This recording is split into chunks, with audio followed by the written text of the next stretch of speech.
narito po ulit ang update natin para sa lagay ng ating panahon ngayong tanghali po ng June 5, 2024 na kung saan sa ngayon ay patuloy pa rin po na nagsasalpong ang mga hangin dito po sa ating bansa gaya po na inyong nakikita at na siya pong dahilan ngayon ng walang nakagitan with isolated rains sa iba't ibang bahagi po ng ating bansa. Mayroon po tayong shear line sa silangang bahagi ng Luzon at abakat naman sa nalalabing bahagi po ng ating bansa. At ito naman ay pinapakita ng forecast model natin pong ginagamit hanggang po sa susunod na 2 linggo.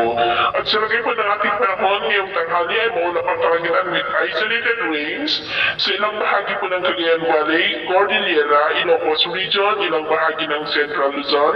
Metro Manila, Calabarzon, Mimaropa, Bicol Region, Panay Island,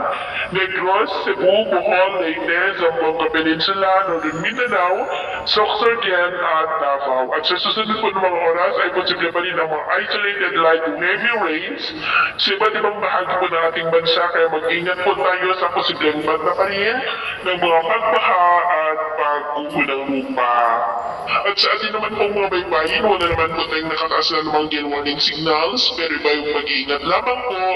kung papalaot tayo para mas makaiwas sa mga sakuna.